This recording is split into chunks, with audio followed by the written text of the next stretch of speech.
Good morning. You are welcome to CME organized by Kurunagala Medical Association. This is a hybrid meeting. We are connecting to doctors as provincial, regional directors office, teaching hospitals, base hospitals, district hospitals, and peripheral units at Kurunagala district. It is my great pleasure and privilege to introduce today's speaker, Dr. Dushant Mandagathara. He is one of my teachers actually. So he's obtained his MBBS and FCCP Sri Lanka, FCCP USA, and FRCP Edinburgh. He's a senior respiratory physician working at National Hospital Kandy. And he's immediate past president of Kandy Society of Medicine. And he actually did some workshops here as well during his period last year. So more than that, you all know him because he was here at Kurunagala a few years ago, and he did a lot in terms of service development. So we are proud to have you here today at Kurunagala, and you are the best person to talk to us on this topic of post-COVID and other things. It's a never-ending. Thanks, Nalaka Herat, Dr. Nalaka Herat is President of Kurunagala Clinical Society and your council inviting me to be here today. Kurunagala is not a strange place for me. I was here from 1999 to 2006 as a first respiratory physician in Wayamba. And I established the respiratory unity. I'm very happy to say that. And the Suvamadura in Tuaga Sunday. So it's nothing new to me, this place, but there's a lot of change in Kurunagala when I keep coming towards that. And actually, I love to come to Kurunagala. That's why when the Nalaka invited me, I told her I'll come. Oh, I could have given this lecture soon. And I thought to come and talk here because this is place I really like Kurunagala. That's the main reason. Otherwise, nowadays we can use this technology. And I was at even 10:30, I was in my ward. So it took about 1 hour and 15 minutes to come here. But we are very busy with our normal routine work. Right. Without taking a lot of time, now this is time to talk this so-called long COVID. Long COVID or post-COVID syndrome and the post-acute COVID-19 syndrome. So why I put a never-ending story, you may realize at the end of the lecture. Now we were experiencing the various effects and things related to the COVID-19 now since the last January 2020 and now almost nearly close to the nearly 2 years. Earlier we talked about the early features of COVID and the virology and the various syndromes associated with the COVID, and then now time was to talk about what is happening after the COVID. Now that we all are experiencing this thing and we all have experience of managing COVID cases. Now thanks to the vaccination program and ad hoc at least lockdown, now we are having the minimal cases. Even Kandy, I am in charge of the COVID ward, the COVID unit is about 79 in Kandy, that's 150 bed wards. The ICUs, we are roughly about 20 patients at the moment. So even my COVID unit was closed, my ward. Now we are roughly 20 in the hospital, main ward, and there are about 5-10 in the HTU. Not many. So we are happy actually. We were experiencing and we were exhausted of managing COVID. Right. Now I'm not going to talk about virology or this. I won't get into the subject. Now I just want to remind you the pathophysiological basis of the COVID infection for you to understand the complication and the effects after the COVID infection. Now you know that why people are developing after they get acquiring the virus into the body, they develop various syndromes and various organ involvement due to many pathological reasons. Direct effect, as we all know, the direct viral toxicity. When the viruses, when they inhale, there is a direct effect to the respiratory system and other organs. What we call direct viral toxicity. Other important thing is the COVID infection called endothelial damage. That is very, very important. Other one is a microvascular injury. Why just naming of these things, all of you have heard enough now this thing. Otherwise, immune system dysregulation. That's why we complete change of the immune system and antigen storm and various mechanisms which cause harm to the person in this acquired infection. That's called stimulation of hyperinflammatory states. That hypercoagulated with the resultant in situ thrombosis of macrothrombosis, otherwise micro and the macrothrombosis, and maladaptation of the acetylcholine esterase to pathways or receptors. So there are many pathological mechanisms where people develop this so devastating disease. This is a lot of complication and the death and morbidity as well. So these pathological things are very important to understand. Little further, now the pathology and pathophysiology of lung disease are mainly the viral dependent mechanisms. Like as I told you, the viruses, when they inhale the invasion of the alveolar epithelial and the endothelial cells by a SARS coronavirus 2. That's a direct effect that all of us are known. Very important to understand the viral independent mechanisms, which I mentioned in the list out in earlier. One is the immunological damage, where the perivascular inflammation contributing the breakdown of the endothelial epithelial barrier.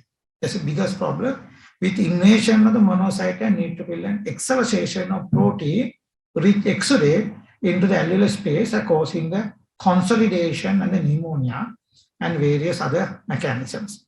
And all cases of diffuse alveolar damage is a very important mechanism associated with opioid infection with the later organizing and the focal fibroproliferative diffuse alveolar damage. It is a hallmark of developing into the BOOF or bronchiolitis obliterans organizing pneumonia and the secondary interstitial lung disease. And the rare areas of myofibroblast proliferation is a very important abnormal thing. There's another mechanism where involved in the interstitial lung, what are called post-COVID interstitial lung disease, and the mural thrombosis, and later development of microcystic honeycombing, where the fibrosis, which is caused the stretching of the existing alveoli, leading to honeycombing appearance. And also, they may predispose to bacterial colonization. This is common in any viral infection affecting any organ, particularly lungs. The subsequent infection, so the dual infection, mixed infection are very important pathophysiological mechanisms. Other one is the pulmonary vascular micro as a macrothrombosis. And we are having epidemic of pulmonary embolisms, an epidemic of thrombosis, internal organ, DVTs, and so on. And that's why most of the patients have sudden death, even after few weeks of COVID infection. That's a very common problem and a very difficult problem, even with anticoagulation, the optimal INR. That's very important to understand. So these mechanisms are very important.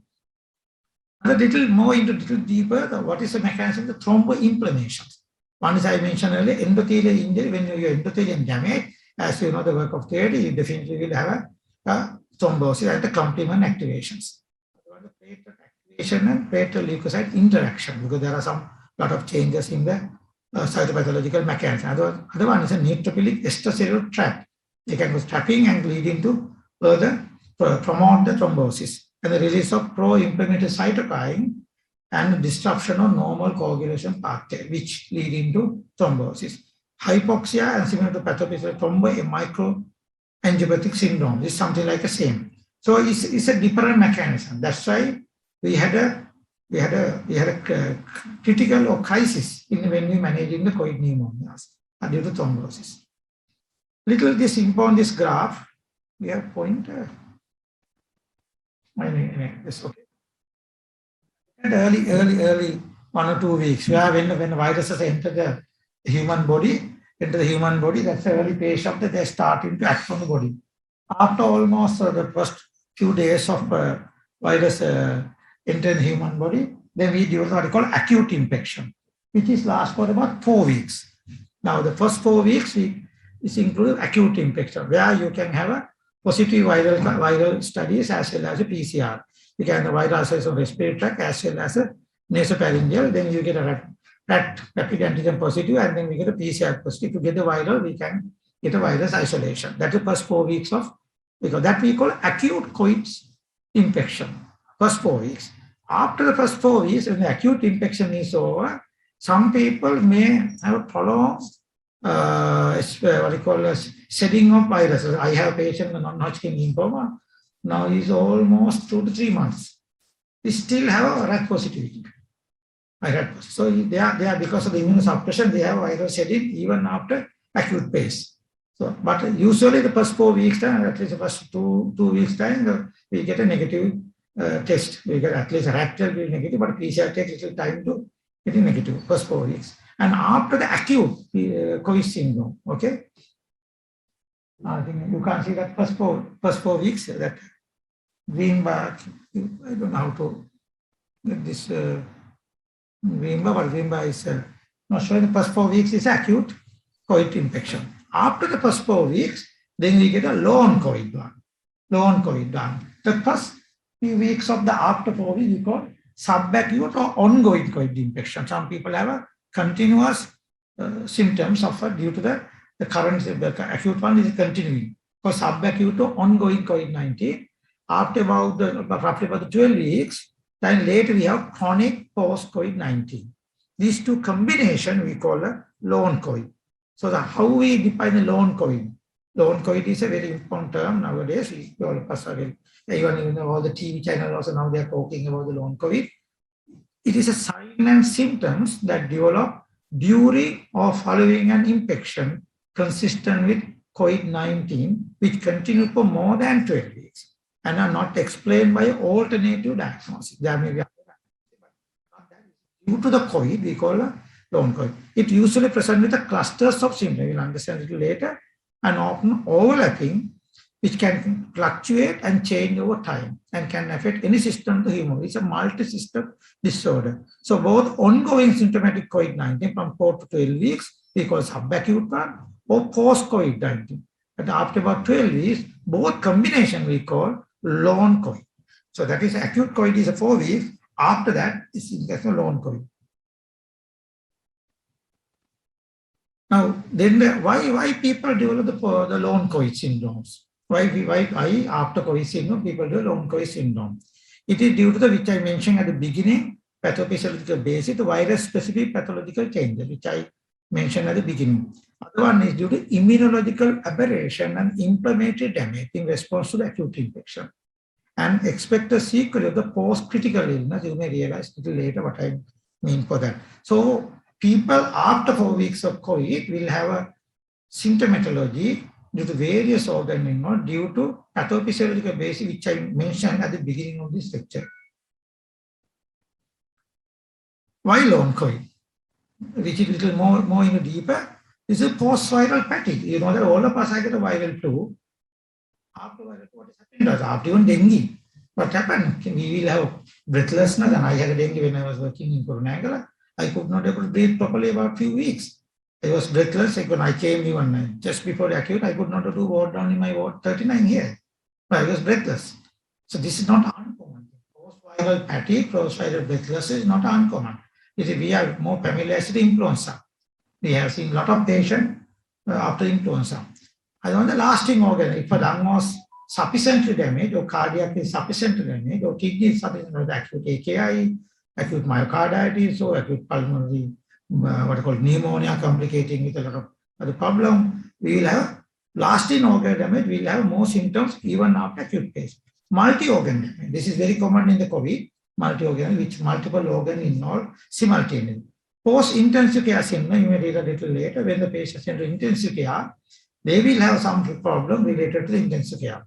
That's one called post-traumatic stress disorder, particularly COVID, we are discussing separately, as another important thing. Other one, the worsening of existing medical, if I have COPD or interstitial lung disease or myocarditis or cardiomyopathy or even I have chronic renal failure or chronic liver disease, whatever. So that will be a worsening of the control of those primary disorders will going to have more and more symptoms after that. So the collection of these different causes leading to long COVID syndrome or long COVID syndrome. So it is important to understand what is really meaning of the long COVID. What is the multi-organ involvement? One is that, so what is important is a broader manifestation. Now, why it is important that because after the COVID, we have realized that more and more patients are coming with a persistent or prolonged effect after the acute COVID. Early we didn't realize at the beginning because of lockdown and various people didn't turn up. And after when the country is open, Europe and other countries, they realized that a lot of patients coming back with the symptoms, which is after the COVID. This is what we call multi-organ effect. We call multi-system inflammatory syndrome. Means we discover maybe no one knows exactly what is a real pathophysiological, maybe something to do with the autoimmune condition. Now it is unknown how long multi-organ system effects might last or whether the effect could lead to chronic health condition. Because these are still not clear. Some people even lasting symptoms are more than even a year, more than about 9 months. So some people have only few weeks to few months, so year even. So even people who are not hospitalized, this is very important, who are mildly. So even some people are asymptomatic COVID impact, 85% of the COVID are asymptomatic. They just impact, but they're not having symptoms, not a COVID disease. Even asymptomatic COVID will develop the post-COVID symptom. That's very important to understand. We see many patients now in our private practice as well as hospital clinics are coming with the asymptomatic COVID infection, or they're just a rat positive but no symptom, but coming back with a post-COVID symptom. So not necessary to be a COVID disease coming with the COVID symptom, even COVID infection can happen. And there's no age or sex differences, any age or sex can happen. The important thing, who are the people are more prone to develop this so-called long COVID? Now you understand? Increasing age, naturally, because every organ of that, when you are becoming aging, are all inside. Any organ will have more bad effect compared to the young man. So increasing age, exacerbating obesity that we have seen managing COVID pneumonia also. We have a very bad, very high mortality in the obese patient. Maybe associated with obstructive sleep apnea or obesity hyperintensive syndrome or metabolic syndrome. There are many problems. And the mortality is high as well as the post-COVID or long COVID also high. Female gender, I can't think about what's the reason, but what I have seen is more common and asthma patient has some, and multi-system. When the COVID disease present as a severe symptom, severe pneumonia, multi-organ pneumonia, naturally, they will have more chronic effect compared to the people who comes with the minimal symptom, mild patch of consolidation versus multi-zonal consolidation will have definitely have more bad effects for longer time. And some people actually may not have positive COVID test. I think you may have not done the correct thing. And the young children also will have quite reasonable percentage of post-COVID syndrome.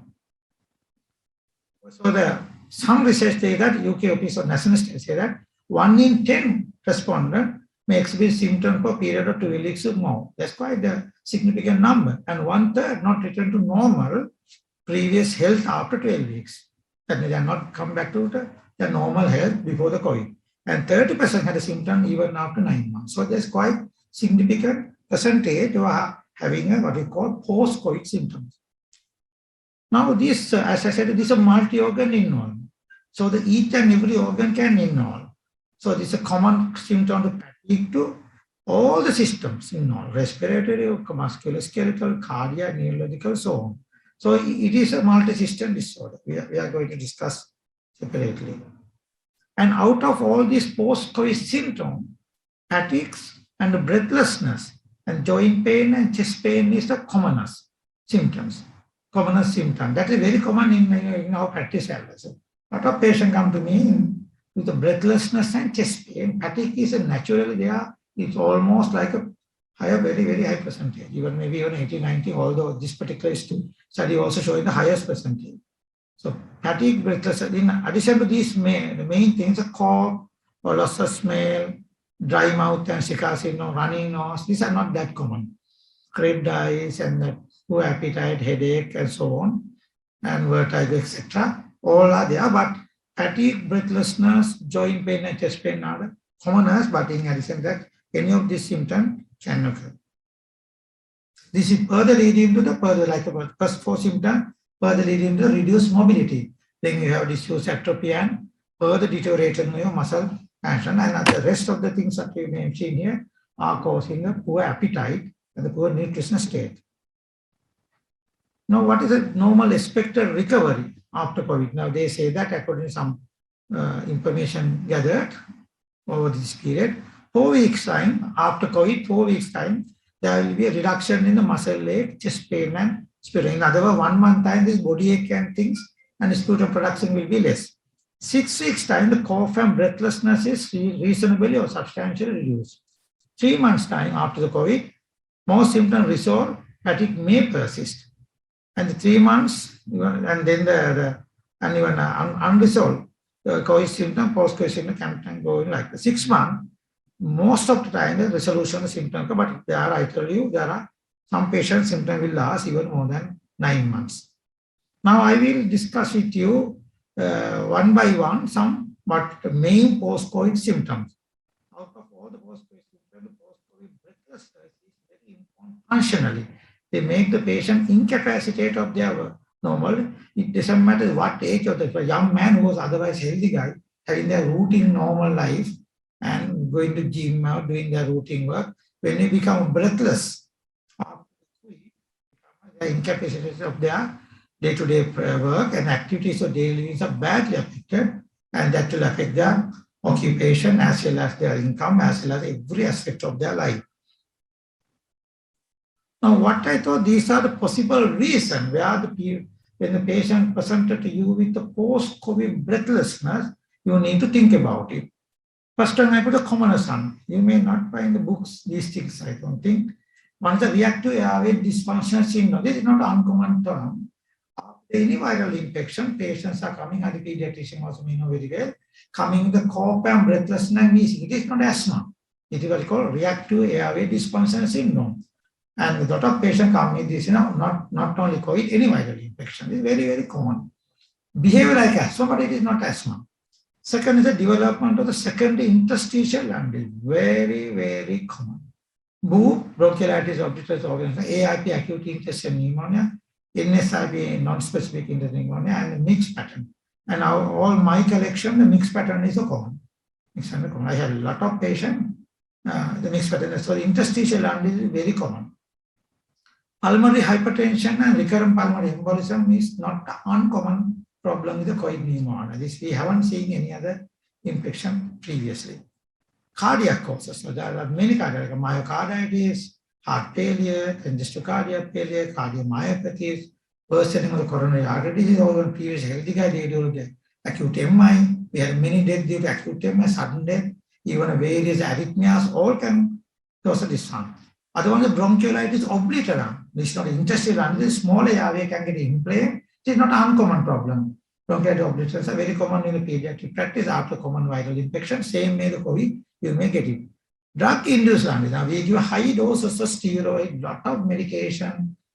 But remember, when you give high dose of steroid, they can have myopathy, particularly diaphragmatic and intercostal myopathy. That is one reason that they could not wean off, and they have specific reason they have a restricted type of cardiac respiratory failure. So it's a very common problem, not just giving a very high dose of steroid for a prolonged course. It's a very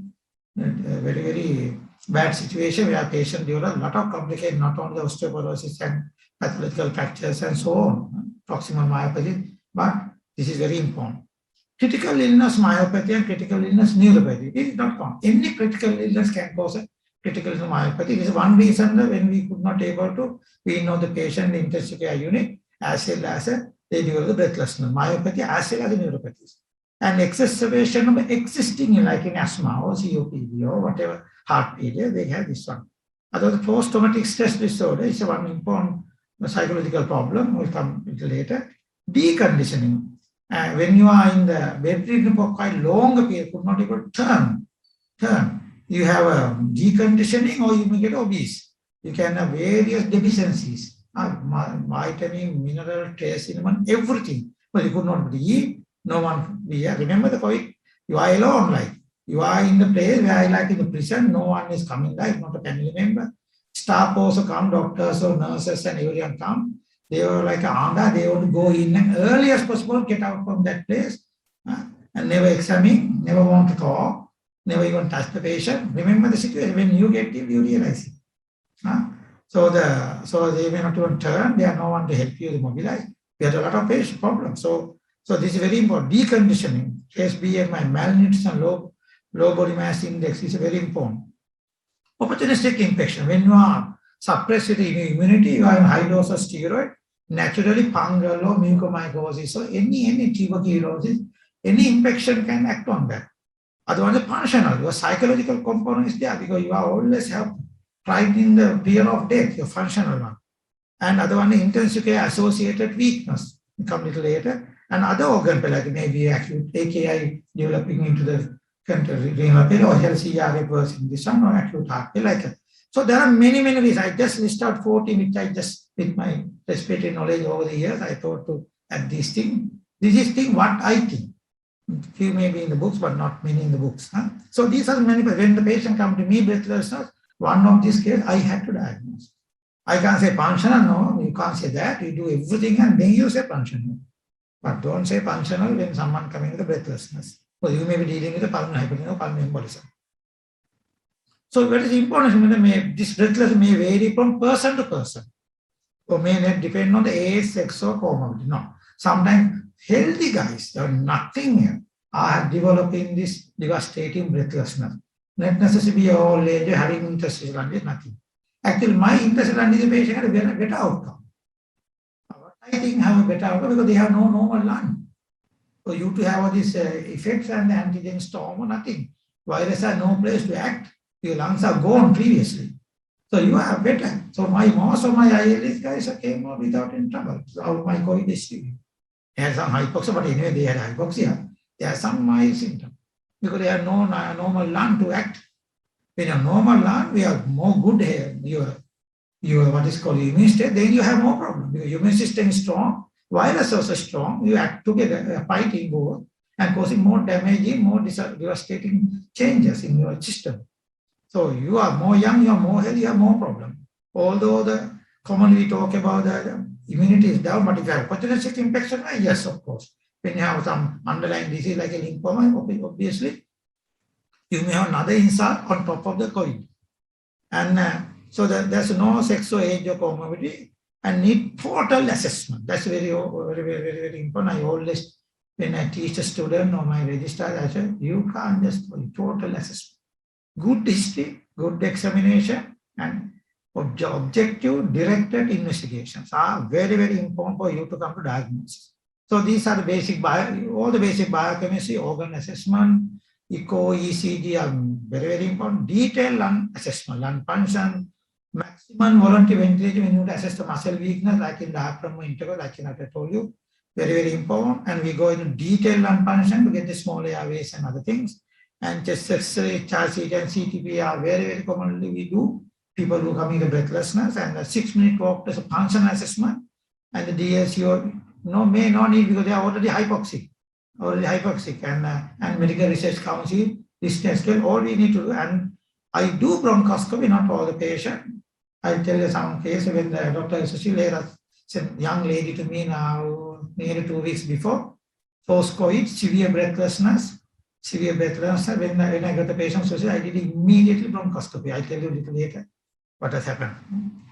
Not for all the patients. So these are some X-rays of my patient who come to post.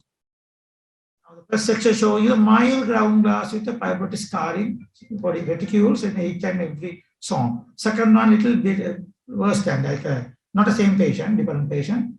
Ground glass and the bilateral diffuse multizonal reticules with the ground glass. Third one, fourth one actually around resolving organization. There are some areas of consolidation, this poor quality anyway, and ground glass because they are taken in the COVID units. I told you, this is not a normal issue sometimes.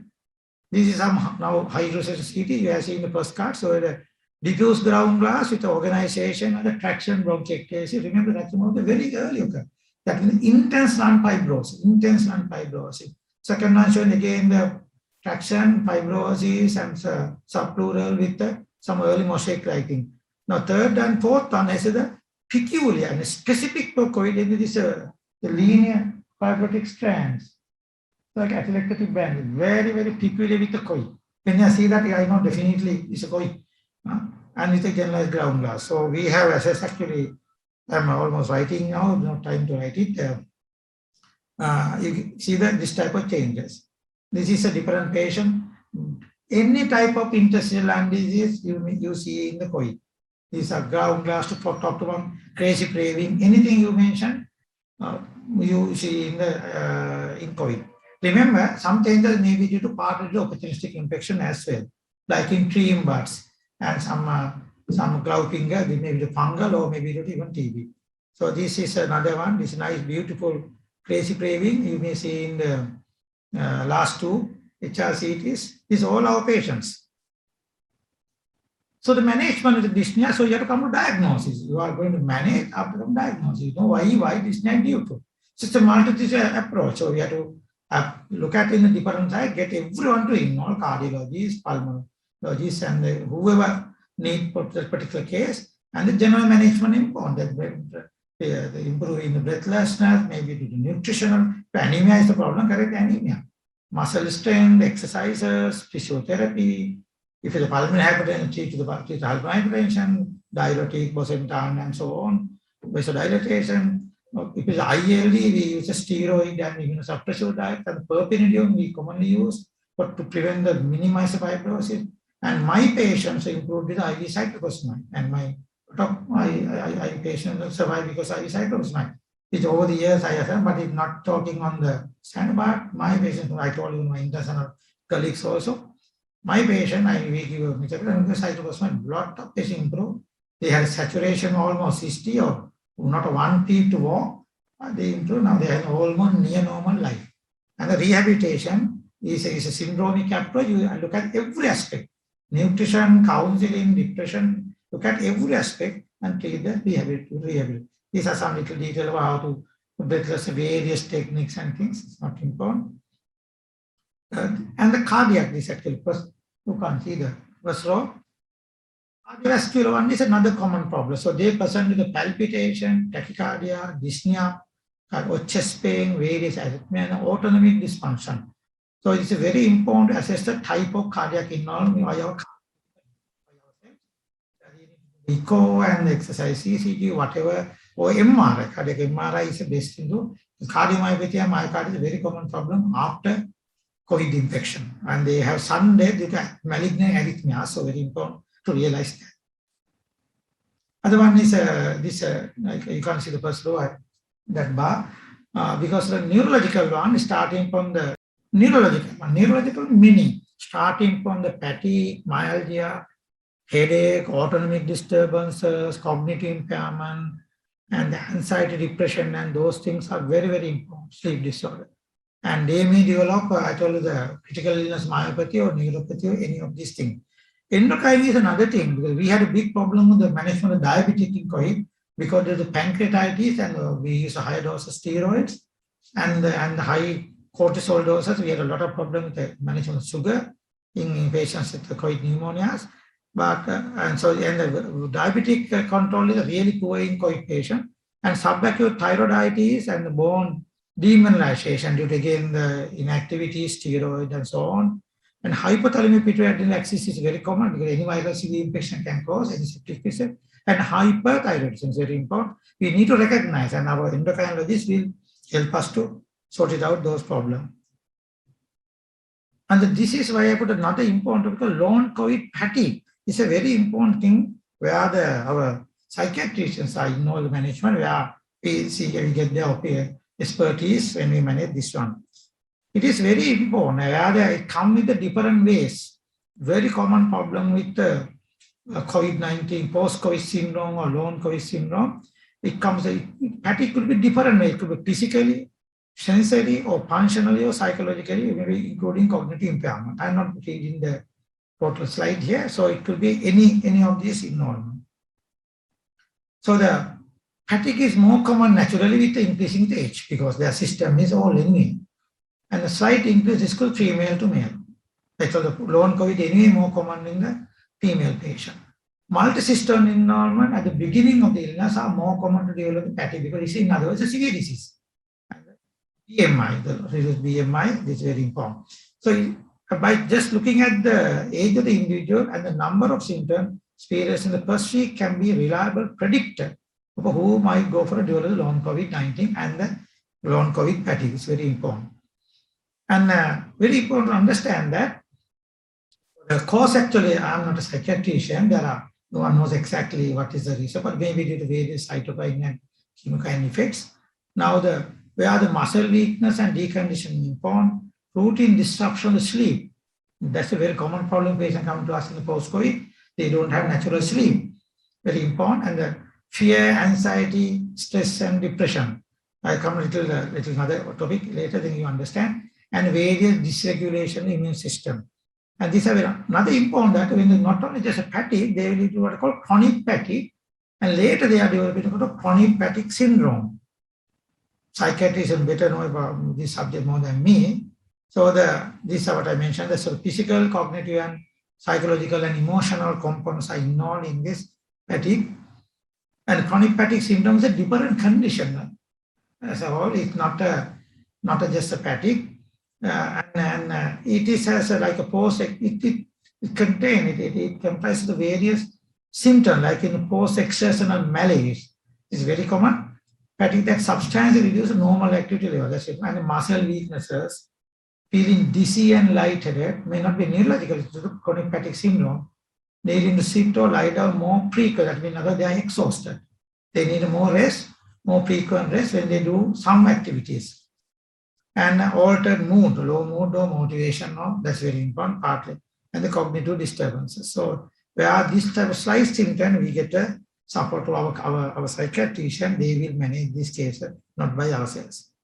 So these are the basic management, reassurance, treating whatever pathological problem, and these are counseling, hydration, etc., where our psychiatricians are in all of the management. And if you have one particular symptom somehow, then we need to treat it.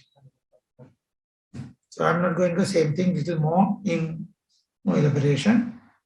And the psychiatric presentation is another important, more than the fatigue and chronic fatigue syndrome. I think our psychiatrist, yesterday one of the psychiatrists met me in Nashik Hospital, Kandy. She told me, she's one of my students as well. She told me that, sir, we are exhausted of getting this post-COVID psychiatric disorders. Now imagine situation. Now you have a COVID and you get a COVID pneumonia. Remember the early phase. You are sent into somewhere, like in a prison, or you are peeping through the glasses or all these holes and without going in. No doctors, no nurses, not other supportive staff. No one of the family can come. No one of the family can come. Sometimes maybe through the mobile phone, and you see that you are totally neglected. You are exhausted physically, psychologically as well. Not only that, one patient told me about 26 Kandy, COVID intermediate, not now, not this happening now, the earlier phase. He told doctor, when I was early in the night, 6 patients by the side of me died in a particular night. So I am the only one, so that then he thinks I am the next one to die. Just imagine the stresses they face. So anyway, so they imagine the stresses and psychological problems these poor people face. When they come out of the COVID stage, infection, so there's a lot of problems. Now this is what I was mentioning. Now this particular study has shown that when someone gets infected post-COVID infection in the community, now how much depression they get, they're 20-40%, anxiety almost 30%. Post-traumatic stress disorder 2 to 5%, because they didn't have they was not in the hospital, remember? They were in their home at least, or even some center, quarantine center. Fear of COVID, 20%. Relations to difficulties like when you get adjusting to normal life, sleep disturbance almost 40%. They were in community, not have a disease, they had an infection. This is a percentage. Now see the next one, people who are admitted to the hospital. Now see the post-traumatic stress, 20%. And some memory and concentration like that, and the depression almost what they were in the hospital. Patients who were on the ICUs and HDUs, because they saw that many patients who were in intensive care unit ventilating, nearly 100% death. I don't know here, that's what is in Kandy. Nearly 100% death. So that is the situation. The depression 40, relationship 50%. 30% post-COVID. So this is a real psychiatric problem. I think our psychiatrists may know better than me. So these good patients will have a long time. When someone is unstable, not a sound mental situation, they will have a terrible time. I don't know psychiatry much, but they will develop all these things on a long term. Psychiatry may be at home. And healthcare frontline staff, without doing frontline staff, not the patient. Now imagine how much anxiety they have, almost 80%. By so by asthma. Cover the asthma, So මට ඇතුළට යන්න. මම ඒවට හැදුනොත් මම බලා ගන්නවා. ඇතුළට. මට පොඩි ප්‍රෙෂර් තියෙනවා. Can't go. 1001 reason not to go in. See the anxiety for those fellows, 80%. See the insomnia porter, they are not sleeping at all. Stressors, 70%. This is a frontline staff, more than the patient. This is what happened in Sri Lanka. I think the Sri Lanka because should be a double of this. This may be UK because. Other one called post-traumatic stress disorder is a different condition where I am not a psychiatrician, so they define as individual who have been exposed to traumatic event. What case you have more trauma than this traumatic event in which one person experienced, witnessed, or was confronted with an actual or certain death or serious injury or to the threat to the physical integrity of the self or other. Now you can understand all the surrounding patients are dying, so you are the next in the list to go. So this is what we call post-traumatic stress disorder. So the long COVID is not a post-traumatic disorder, so this is a different. There's another condition called intensive care associated weaknesses. This is very important. So when the patient in intensive care, remember they are having a critical illness, they are ventilating, they may have deficiency of protein, carbohydrates, trace element, vitamin, maximum stressors, highest cortisol level. So they and the maximum medication. So they develop all the problem and the intubation complication, maybe a mechanical or otherwise an infection or so on. So these are called intensively associated with acute weakness, a very common problem, particularly COVID, because sometimes long-standing ventilation. So this is so now this is important. Now they say that 10% of the loss of muscle mass 1 week of ICU. 10% muscle mass will lose after first week of and critically in myopathy and neuropathy is another important one. And various impairment and diaphragmatism, which I mentioned previously, are important to know. I think that you can see this. This is a mast cell syndrome. It's another condition. It is actually, when I was reading the paper, when I prepared this sometime before, I prepared this sometime I gave it in Colombo.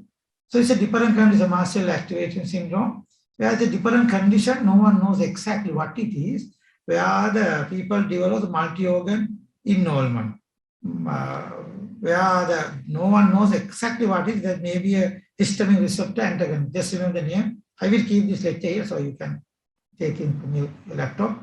Mast cell activation syndrome. So they have all the organ involvement. Exactly. So which I mean, so there will be some symptoms which is overlapping. Multi-organ, mast cell activation, and chronic fatigue, these are overlapping. So each and every organ affected. Mast cell activation, actually we need to find out. It's a very difficult to diagnose. Just for maybe we may need more expertise on particular areas of interest. And otherwise, the MIS. This is a very inflammatory syndrome. It's defined as the presence of following things, a different condition actually. They talk more on the children, but can occur in adults as well. So presence of following symptoms, people less than 21 years old, according to WHO is 19 years, they will develop the fever, elevated inflammatory markers, multiple organ dysfunction, current or recent SARS-CoV infection, and exclusion of other. So that you find the child coming with after the COVID with the more inflammatory markers, the multi-organ involvement. So it's very, very important to know. I think our pediatrician, there. So they come like a fever, abdominal pain, vomiting, diarrhea, skin rash, mucocutaneous lesion, hypotension, cardiovascular disease. So you have multi-organ involvement. The MIS. And it's a suspected MIS syndrome. And there are all of features, like in the Kawasaki. And then pediatrician know better than me, all these things. And they will have anything. But there's a cranial nerve palsy, stroke, seizures, reflection, muscular weakness appear to be more frequent than in Kawasaki. Read up more whether there are a lot of new information. This actually I think you have to manage the total patient with the multi-organ, different organ. Steroid may has a place. And now after that, talking about the different post-COVID syndromes on the long COVID, I talk about the primary care. That's a very important place in the Western world and the developed world. Primary care play a major role in this management. When the patient go to the primary care physician or doctor or maybe our MOHS or DMO, whoever, so they have to get a good history, go to the patient, good history and examination and relevant investigation.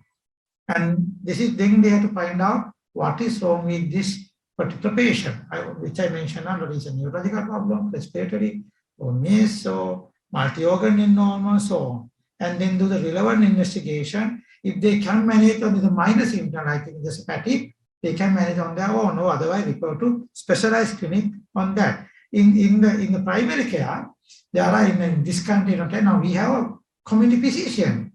So they can help the management and they can get a support from the other specialties. So you have to go to the patient. In the other country, there's a different court system used. This one Western, not here.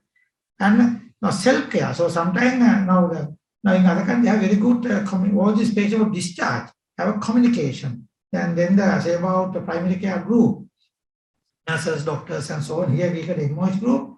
They can communicate with them and they can talk to the patient, find out what's wrong with them. Remember, we have a lot of mortality after the post-COVID because acute MI, arrhythmias, post-COVID, pulmonary embolism, many they died at home after discharge. Some people are premature discharge also, that try to understand. So they can find out what's wrong with you. Then if they over the pump mild symptoms, they can advise them. Or otherwise, they can help you to do this and do little exercises, etc., and then bring to, and they can do what you call guided self-care. They can guide them to do how to over the pond or even visit and do. If they cannot manage, they have to go to specialized intervention, and complex case need even a multi-system, what you call admission to the hospital or the and in all the what you call a multidisciplinary team. This is the same thing. You assess the patient, conversation, go to find out what is wrong, and finally leading to the proper management of the patient at the different level. Now this is I want to talk about this. All you can't see that heading. COVID clinic. Now, COVID clinic is very important. Nowadays, the people are talking about COVID. Now, all these patients, now you realize that they will have multi-organ abnormal, more on the respiratory, and we need to have an established system because otherwise these people won't come because of fear of various reasons. And the staff also isolating them. There's a big problem of handling the staff also. So bring them to the clinic and go down, what I mentioned up now, go through the patient, detailed history, proper examination, proper investigation, and get all your colleagues. For example, respiratory, get my colleagues to endocrine, cardiologists, rheumatologists, psychiatrician, getting all together, managing the patient on the properly as a total patient care, and then you finally send back to the society with a normal person, which he was before COVID. Before may not be 100%, at least to 90%. So the post-COVID clinic is very important, which I summarize. Actually, I'm happy to say that I'm the first man to start a post-COVID clinic in Sri Lanka. I think I started almost now nearly 1 year in Kandy. Specialized day I allocated Friday afternoon, Bogam Just Clinic. Officially got it from the approval, and we have thundering my 2 senior registrars. My trainees all work up to even sometimes 5 o'clock. And I won't tell you that we got a second COVID when we get a post-COVID. We got admitted pulmonary embolism and lot of ILDs we diagnosed. I don't know, here you have post-COVID clinic. I established almost 1 year before. So because of that, I diagnosed a lot of interstitial lung disease, top cardiac problem, pulmonary hypertension. Second COVID, one lady came really ill, admitted, became positive. Second COVID, second tough problem. She had a multiple organ. So post-COVID clinic is very important. This is what I summarize. Do all investigation relevant to the particular symptoms of the patient and manage accordingly. So this is what summarizing, which I told you the respiratory thing. So that's very important. So when the post-COVID patient comes, so the same thing, GP or primary care patient, and then he or she has to go through and get which I mentioned now, you all mentioned, and finally get the proper care post-COVID patient. But sometimes the rehabilitation is important. I don't think that the rehabilitation should start at the acute stage of the patient. Now that is my COVID STU.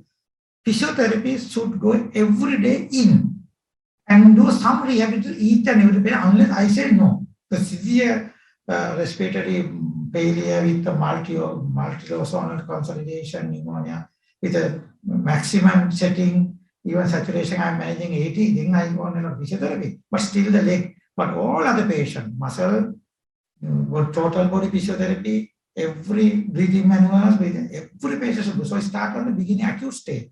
And then the subacute state, meaning after your acute phase is settled, you have to start physiotherapy immediately, muscle stability, because of the other they get the deconditioning. I told all the information up to now. Deconditioning, muscle weakness, you have to correct them.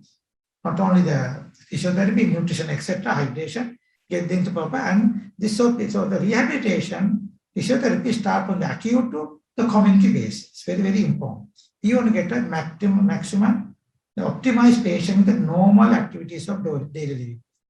So then we were talking the various ways. So the first way we know that immediate we found more mortality, more morbidity because we didn't have knowledge about it, no treatment available. Second way, we had some problem with the resources. We didn't have oxygen. We didn't have a BiPAP and things. Third way, we have a lot of problem. Chronic patients came because when they go to community transfer. And these are different ways. So the best, remember this is another wave. Post-COVID is another wave that we have to manage. So there are a lot of research going on these different areas. These are some and other countries, they have got a small leaflet about post-COVID. You can see it's nice because of this. Okay, and like this, so the patient can go through what they have and general knowledge about the post-COVID and even some basic information for patient education are very, very important. I think that's all I can tell about that. So remember that there's a condition called post-COVID or long COVID. Have a knowledge on that. Detect this patient and acute after just 4 weeks of COVID. You see a lot of acute problems like in ILDs, pulmonary embolism, arrhythmia, detect it. Otherwise, if you don't detect, the death will be there. We will get a more death than and that number is not counted properly. And there are many things, but I am happy to answer any number of questions if you have any clarification. I will stop now. Now that's I told about the Dr. Susil patient. Now Dr. Susil said a young 18-year-old girl had a COVID pneumonia and then severely hypoxic and just multiple patchy opacities and CT was there, CT was done, I can't remember exactly. So she is with severe respiratory patient, respiratory mean saturation around 90%, came to the hour. So we had 2 DDs. Is it organizing pneumonia? Is it opportunistic infection? Is it associated multiple pulmonary embolism or like it's a muscle? I think this system gone, okay. Multiple organ, like that. But I was a little doubt about the chest, so I immediately took the bronchoscopy and quickly did the washing and came out. Then we started thinking about all the parameters. This is the embolism because the patient was a little ill. Then she was actually deteriorating. Saturation was 90% at the time of you sent to me. It was deteriorating, like slowly.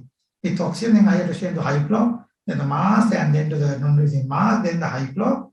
She is deteriorating because we cover the fungus, vancomycin started, steroid was started, was given, continue that, and then the enoxaparin BD to prevent the therapeutic dose. Then I was prescribed and cotrimoxazole we had to cover up the odd organism like in other like actinomycosis. These pillows can come in and cause problem. Vancomycin we start very commonly because of the mucormycosis and aspergillosis, not uncommon. So they get these are environmental organisms, soil and we inhale when they go in when you are immune suppressed, they act. Unless we patient will die of fungal mucormycosis or anything without knowing. Then so say I got a BAL positive but acid pass specified. So we start antiviral treatment immediately and she was had to send to the ICU because it was deteriorating. Now she is good, I may send you back another 2 to 3 days time. So it is a TB. It's a TB, a very short period and a TB activation. Don't know she had a early active disease at the beginning of the COVID simultaneously. It was TB. If I don't know bronchoscopy that minute, she is no more there. Because he was deteriorating like that. It was a tuberculosis. Positive, microbiologically confirmed tuberculosis. I didn't give anti-TB to her because I cover up the fungal and things and that. It was TB. If I tell my juniors, if I don't do bronchoscopy that minute, she is no more there. She could have gone now 1.5 weeks before.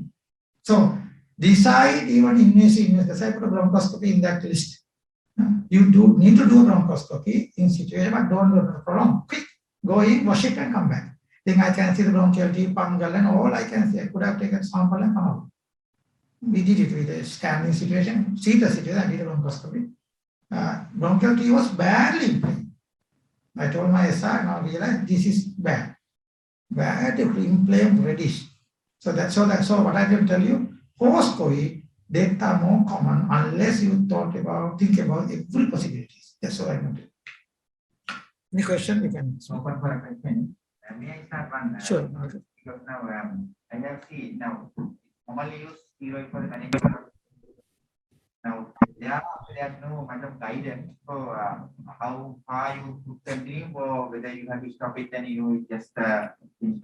I have seen some patients are on steroid for some weeks.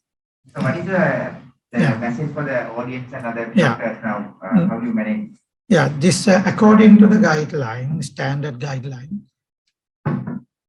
when the patient is hypoxic, below 94%, and having COVID pneumonia, steroid is indicated. Okay, we give Dexa, it's still 10 days. When the hypoxia part is improved, and then imagine the patient, you have COVID pneumonia patient, you start a hypoxia, we are enoxaparin, and we start a steroid, and I use antiviral, very common. I use remdesivir and tosi if a criteria fulfill, and I use tofenil. And now I make into the each and every of my patient. Not much harm, so it does benefit, will be going to benefit the patient. Asymptomatic to symptomatic patient. So the remdesivir will be given to all. It was not available in the system, but we found a person in Colombo doing this unknown. We got the patient. So we give this. So we give this. Now, when the patient is improving, after 10 days, you need to tail off because evidence is only for 10 days. Then you can't stop it, you have to tail off. That's the one. But in situation like this, now I had a lot of patients like this, and they had a COVID, they had a ICRP, no procalcitonin level is negative, multilobar pneumonia, severe neutropenia, lymphopenia, very low count, very high LDH. All these things and all the features of COVID, severe COVID pneumonia, they are no ferritin, everything. So you manage the COVID. But you realize that after 2 to 3 days of your management, patients are improving, say, CRP coming down, LDH is coming down, ferritin level coming down, visceral start to pick up, fever settling, but saturation is not changed. Then what are your possibilities? Is it emboli? Is it a very early stage of AIP, acute interstitial pneumonia? Are there a second opportunistic infection comes, then the CRP can come down, but visceral can go up. That patient needs a longer term steroid. Just because of mild patch of consolidation given hypoxia at the beginning, after 10 days, no. Then you have to take it up and stop it. But if you have a genuine reason to go long term, because overuse of steroid is the biggest problem. But at the same time, if you don't use appropriate doses of the steroid to suspect the post-COVID ILD, not post-COVID ILD, acute AIP and things, if you what you call prematurely stop, they will go into the respiratory failure. So that patient, you need to definitely continue long-term steroids. Sometimes they say like SLE with COVID and suspect everything. Other thing, we have no idea, most of the patients, like I have a lot of patients, no idea about the pre-COVID situation. See, or he may have ILD. We have no idea, no history, there's not none of the relations I have.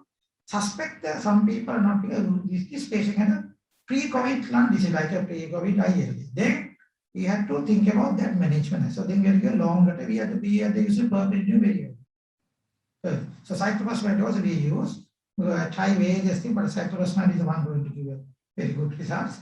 So the answer to your question, you have to assess the patient individually, not a routine use of after 10 days of steroid. If that's indicated pathologically, it's a proven condition, obviously yes. Yes, but has to be managed by a specialized person, not by a just an ordinary want to continuously no. Have I answered another question?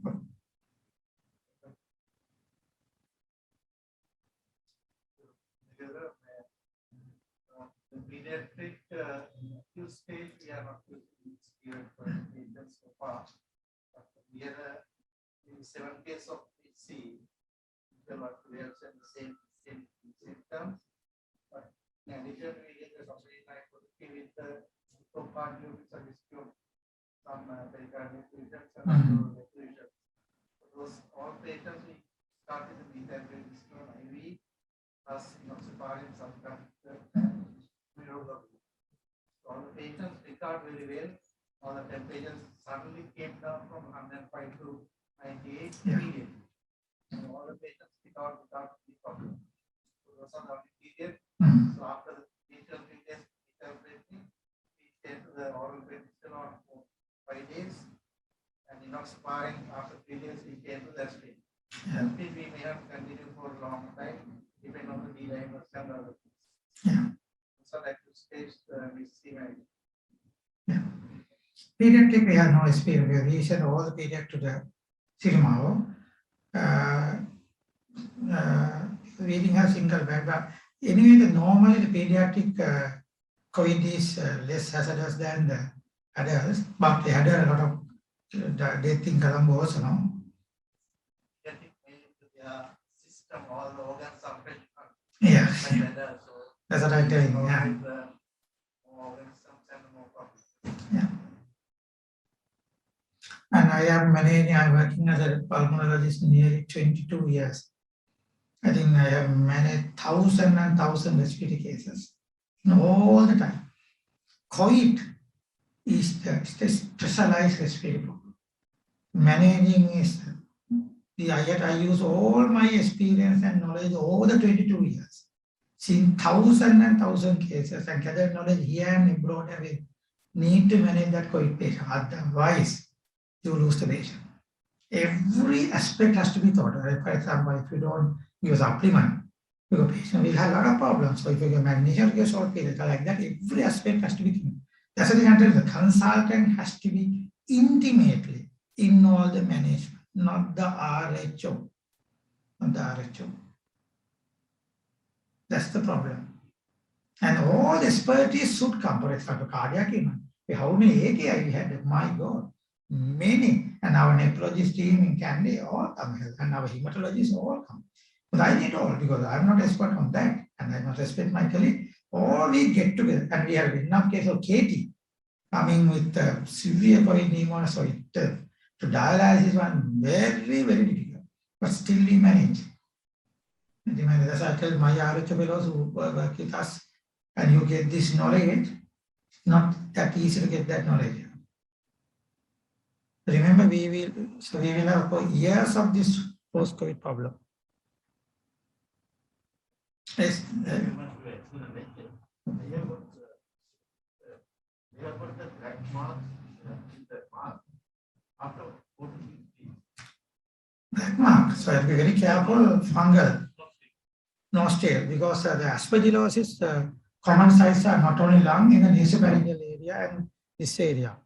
And mucormycosis, very common in the eye, retroorbital and sinus.